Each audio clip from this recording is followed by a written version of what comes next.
A minha história começa quando eu nasci em São Luís Gonzaga, município de São Luís, perto da costa argentina, em 28 de novembro de 44. Aos 6 anos, meu pai se mudou no Metoc, ele era professor. E posso dizer a vocês que a minha juventude teve muita coisa boa. Eu fiz o ginásio no Metoc e a partir dos 12 anos eu jogava futebol.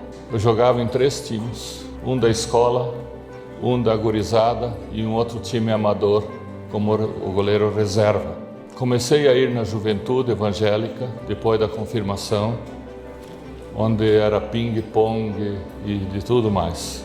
Com 15 anos fiquei presidente dessa juventude.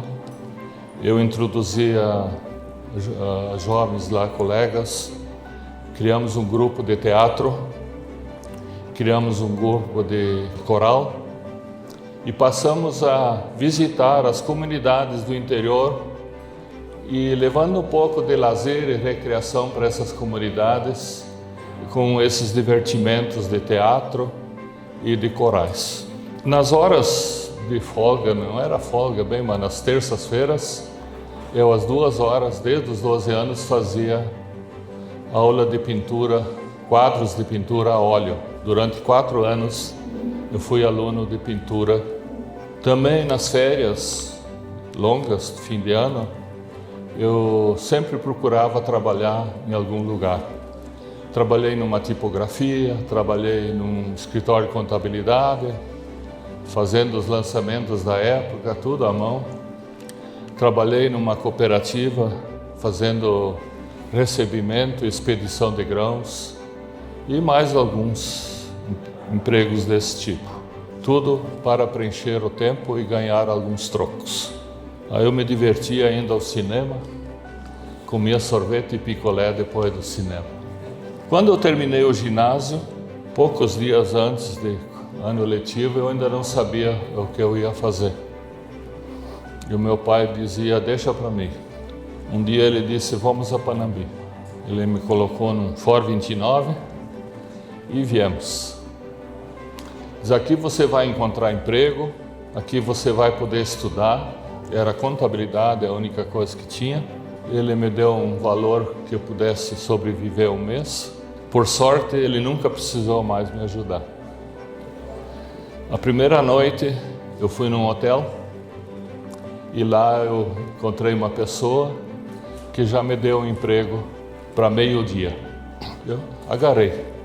No outro dia eu fui ao banco depositar o dinheiro que eu tinha ganho e lá um rapaz disse, o que tu veio fazer aqui? Eu vim estudar, trabalhar. Tu já tem onde morar? Digo, não. Então vem com nós na pensão, nós já estamos entre 4, tem lugar para mais um. Aí eu fui lá e naquela noite eu já me hospedei naquele lugar. Eram 3 funcionários daquele banco, Sulbanco da época, e um funcionário era da Ernesto Ren. Ele disse para mim assim, Ernesto Ren está procurando um desenhista. Eu pensei, eu sou pintor, não sou desenhista, né? Mas, como eu no ginásio, durante 4 anos, na geometria, só tirei nota 100, eu me atrive a ir lá.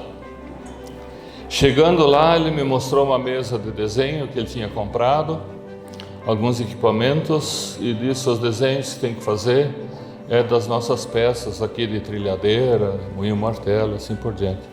Pensei para mim, tiro de letra. Ele me contratou como desenhista, sendo um pintor. Bem, resumindo, nem desconfiou, deu tudo certo.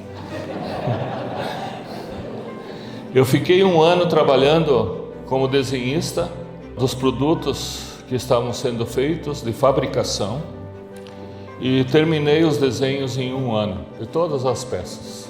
A empresa fazia muitos concertos, havia muita dificuldade e passei a auxiliar o Sr. Otto Ren, que cuidava dos custos da empresa. Ele era o pai de Ernesto Ren. Simultaneamente, fui observando necessidades da empresa e percebi que nós tínhamos grande dificuldade em organização. Tínhamos em torno de 30, 40 funcionários, é difícil de recordar. Mas, com uma felicidade muito grande, eu encontrei um especialista em sistemas de custo e acompanhamento à produção, organização. Esse modelo na época era muito simplório, porém, os dados e as bases são as mesmas de hoje na Bruni. A Bruni evoluiu muito no seu sistema de custo. Não quero dizer que é perfeito, mas a diretoria nova, com a contratação do SAP, conseguiu desenvolver um modelo de custo bastante automatizado, bastante eficiente, e a base é a mesma, não tem segredo. Nesse período todo, o Sr. Ernesto Ren me deu liberdade para atuar. O que fizemos para enxugar a empresa, que tinha muita dificuldade? Eliminamos todos os serviços de manutenção para terceiros, agricultores, eliminamos tudo.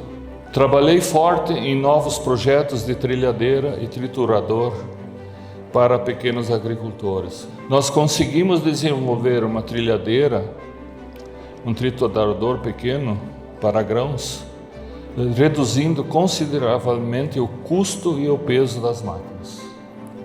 Com a redução do custo, a máquina ficou acessível para pequenos agricultores.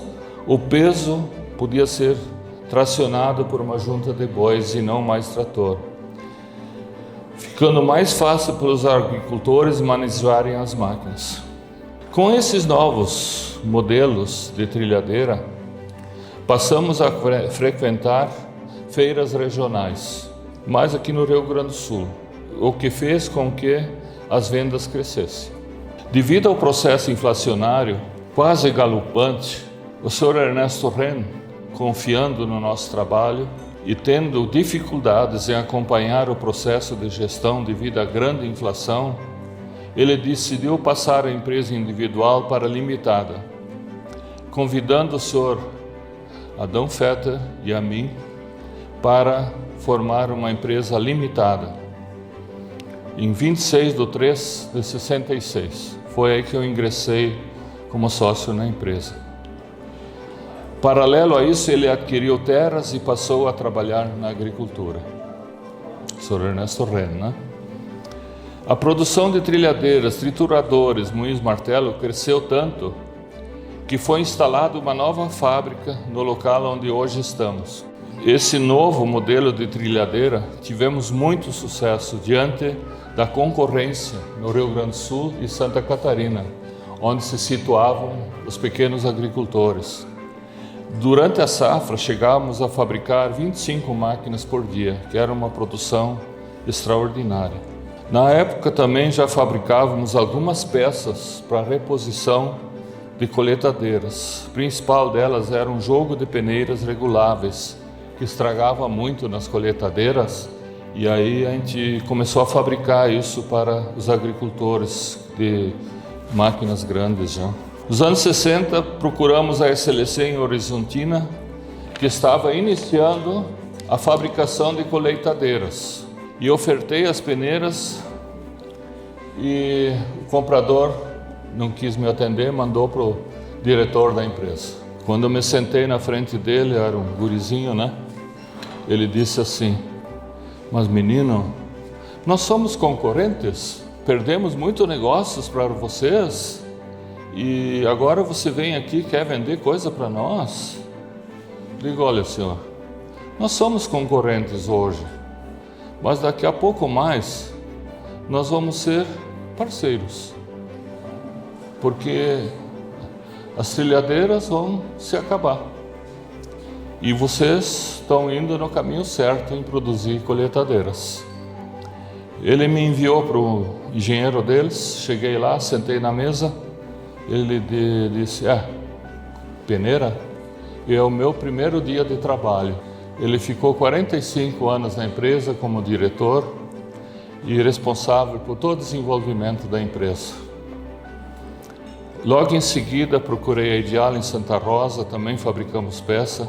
E com a nacionalização da fabricação de colheitadeiras autopropelidas de grande produção, percebi que o nosso negócio de trilhadeiras teria vida curta.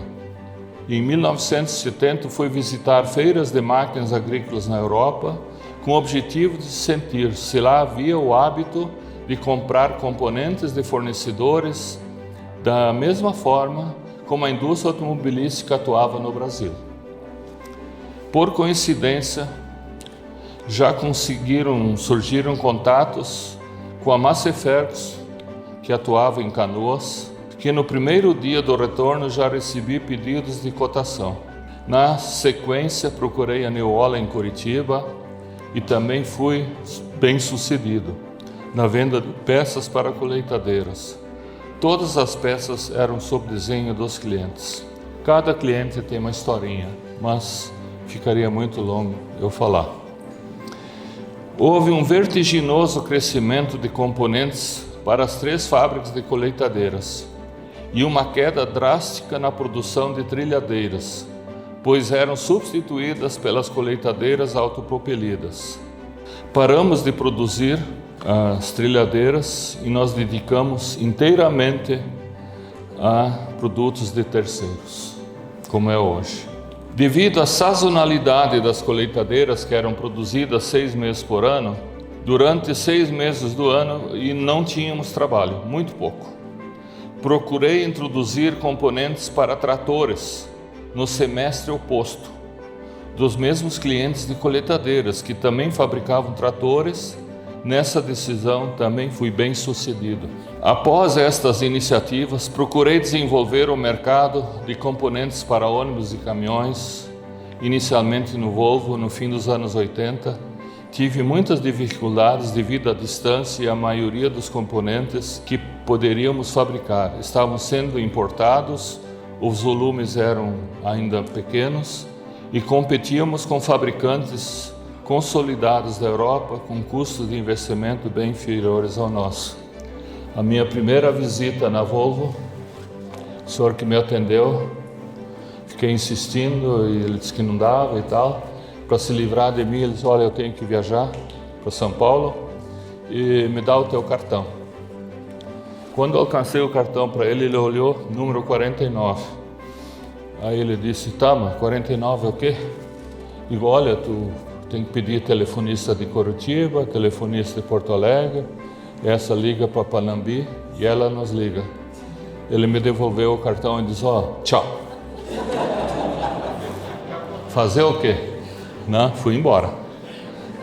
O primeiro governo eleito por voto direto, após a ditadura, fez uma abertura generalizada do mercado, eliminando altas tarifas de importação de equipamentos, permitiu importar computadores, permitiu importar automóveis com algumas taxas, mas máquinas de produção, eles isentaram os 100% de imposto. Em cima dos 100%, ainda tinha outros impostos federais e estaduais. E tudo isso decaiu o preço lá embaixo. Foi a grande oportunidade que a empresa poderia se desenvolver. Visitei feiras na Europa, fábricas de equipamentos no Japão, iniciamos um processo de modernização muito forte para a época, com custos reduzidos, o que começou a viabilizar a competição com os fornecedores europeus e conseguimos chegar no mercado de componentes para caminhões, Volvo e Scania. Com custos de investimento similares às empresas de fora do Brasil, conseguimos em 95 iniciar a produção de alguns componentes para a GM. O grande negócio com a GM foi a fabricação do eixo do Celta, onde concorremos com outras 7 empresas, 2 do Brasil e as outras da Europa e da Ásia. Fabricamos 2.200.000 eixos sem nenhuma devolução. Tudo o que nós tínhamos que fazer, faltava algum conhecimento, nós sempre buscávamos os apoios de especialistas. No caso do eixo, houve uma sugestão: vamos robotizar tudo. Foi sugerido um especialista da URCS que veio nos ajudar. E assim foi em tudo. Quando tinha problema, a gente buscava ajuda de fora. Nunca nos sentimos acanhados em fazê-lo. Na mesma época, visitei feiras de caminhões e constatamos a migração de tanques de combustíveis em plástico e inox para alumínio. Nós já fabricávamos inox para Volvo. Eu trouxe essa ideia, implantamos a produção dos tanques de alumínio de uma forma simples para baixos volumes. A Volvo aderiu logo. Após visitar a Scania por 8 anos, consegui iniciar o fornecimento de tanques também para a Scania, para eles no início dos anos 2000. E na sequência, muitos outros itens de estrutura de caminhões e ônibus fornecido para todas as montadoras de caminhões pesados, tendo uma capacidade instalada hoje de aproximadamente 600 tanques diários. Uma produção muito bem organizada, vale a pena visitar. No início de 2020, fomos convidados pela Caterpillar para produzirmos componentes de alto peso para máquinas de terraplanagem, o que veio a viabilizar a construção da Fábrica 2, que hoje está produzindo num ritmo crescente. Ao longo da minha trajetória, procurei trazer muitas consultorias para ajudar a desenvolver a empresa. Participei de muitos seminários sobre estratégias de negócio. Isso veio ajudar muito a empresa. Tenho orgulho de ter feito essa empresa crescer num mercado altamente competitivo e, para tanto, batalhei intensamente para o desenvolvimento do ensino profissionalizante junto ao Senai, onde nós enxergávamos a nossa melhor trajetória para desenvolvimento. O meu maior orgulho em relação a essa empresa é de deixar um legado que, além dos clientes, do mercado, é o quadro de pessoas, de funcionários que nós temos, pessoas treinadas, desenvolvidas, dedicadas ao longo de muitos anos. São pessoas que ajudaram a empresa a chegar nesse ponto e tenho certeza, elas também deixam o seu legado aqui dentro, né? E muitos ainda vão deixar o seu legado aqui dentro. Essa continuidade, esse trabalho, isso é quase um trabalho como se fosse uma grande família que está se desenvolvendo, né, e crescendo. Isso é um legado muito importante, essa união